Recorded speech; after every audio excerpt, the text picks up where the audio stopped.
Maine still has one of the highest proportions of military veterans of any state in the country. We have honored many of them over the years, but one group has been somewhat overlooked.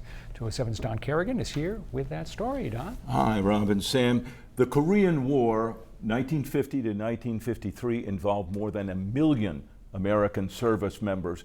But those veterans have never really gotten the attention other vets have received. Last week, the state of Maine tried to change that. On the National Mall in Washington, in the shadow of the trees, is the haunting and slightly mysterious memorial to those Americans who fought the Korean War, a conflict that 71 years later is still looked on as the forgotten war. Took 38,000 troops. That's a lot. George Maxim had just turned 17 when he joined the Army before the war began. I quit school, and my father said, you either find a job or we're going to sign you up to go in the Army, and that's just what they did. I was 17 years and 5 days. Did you know what you were getting into? No, but I learned awful fast. So did about 40,000 other Mainers who served during the war. George was a cook in a military police battalion when they got orders to ship out to Korea. I want to tell you, we hit a storm that kept us down below deck for 3 days. At that point in the war, the U.S. and South Korean forces had pushed the North Koreans back toward the Chinese border. So George and his battalion landed in North Korea to help with refugees. But then the Chinese army invaded from the north. The Chinese was getting too close for comfort. So our commanding officer says, we're going to get the hell out of here. We ain't gonna. By then, Stanley Hodgson from Booth Bay had joined the Air Force as an engine mechanic stationed in Korea. They needed engineers and guys to fly them with them.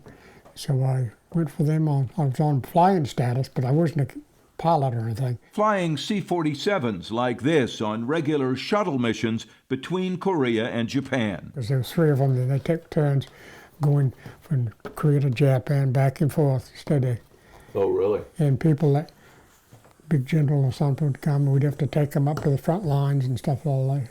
And as with most Korean War veterans, one of their strongest memories is the cold. It was so cold and so much snow, some of the guys were standing right up in foxholes and freeze to death because they didn't furnish them the stuff they should have had. We had to find a steel peg to drive in the ground so we could use a wooden peg to hold the tent up. That's how cold it was. The cold took its toll, but the battlefield took more. By the ceasefire in 1953, nearly 38,000 Americans had been killed, 242 of them Mainers. Maine, however, has now remembered, with U.S. and Korean flags and the home of the brave. with the U.S. national anthem and the Korean.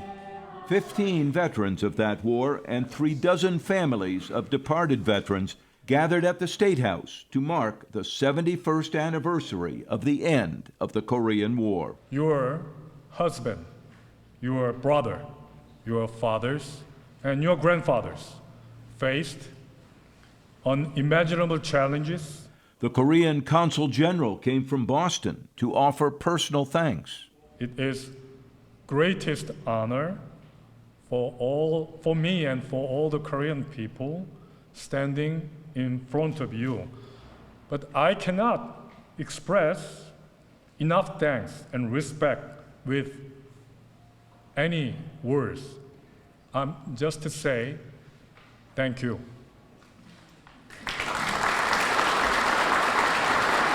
Then, in a hall that has honored many other Maine vets, these 15 Korean veterans finally received the credit due from an official of the government they helped to save. Stanley J. Hodgson. Stanley Hodgson and George Maxim both told us they never got a big welcome at the time, and didn't really expect one. There weren't big parades or big things to honor you. Nothing. Trouble is, when I come home, I come back. I went over on a ship and I come back on a ship, and I was in the Air Force. I mean, it was kind of weird, really. But the years have gone by, and they have thought about it. I wasn't a fighting soldier, but I think about a lot of the guys that didn't make it. There's 38,000 troops that didn't come home. And I think about those guys a lot. They all do. These veterans are in their 90s now, a lifetime away from the war most of us still know little about. But now we know these veterans served and sacrificed, and that, finally, has been honored. A lot of people probably don't know it, but Maine does have a Korean War memorial. It's in Bangor in the beautiful Mount Hope Cemetery.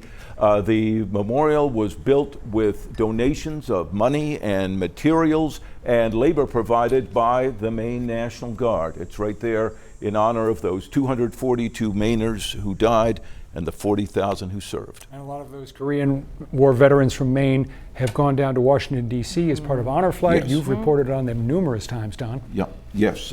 And George Maxim, who we interviewed there, he did make an Honor Flight trip. Both said it's very meaningful. Yeah. All right. Thanks, Don. Stay with us.